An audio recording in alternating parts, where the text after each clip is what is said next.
particular style with a pressure defense, and I think I look at the lower seed then and say, can they counter the higher seed strengths? Do they shoot the three-point shot well? Do they have athleticism in certain positions? Do they play a particular style that will give the higher seed trouble? And as I look at the tournament, I see a team like Delaware with three great guards that average 57 points a game between them.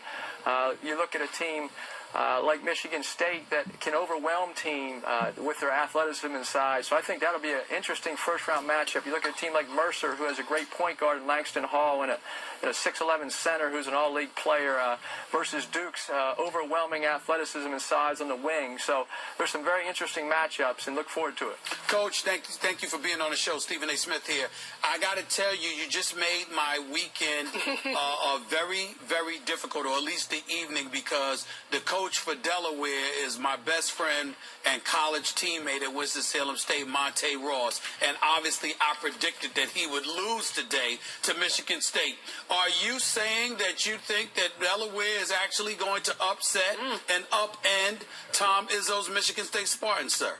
Well, I don't make predictions, Stephen, but I think they have a great chance because they have something special on their team. They have a great coach. But then again, you look at Michigan State, and when I look at the higher seeds, Michigan State can overwhelm you with Payne and Dawson with their physicality and their strength, and then their guards, Harris, and they are just terrific players. So I think that is a great, interesting first-round matchup because I see it a potential for Delaware to pull the upset, but at the same time, you have a Michigan State team that's very battle-tested and with a Hall of Fame coach. Well, Andy, it's Skip Bayless. Let's go to the top of the brackets.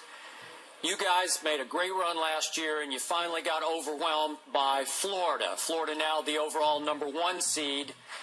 If you were making a pick, would you pick Florida to win it all?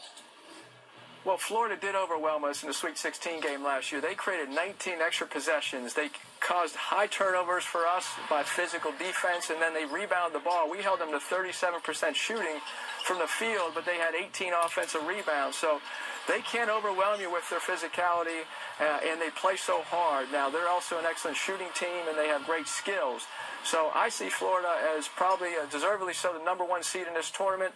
And I don't make predictions about winning a national championship, but they have as great a chance as any. You know, Coach, I'm looking at the West region, and a team you're familiar with, Arizona. They're the #1 seed out there. They went 30-4 this year.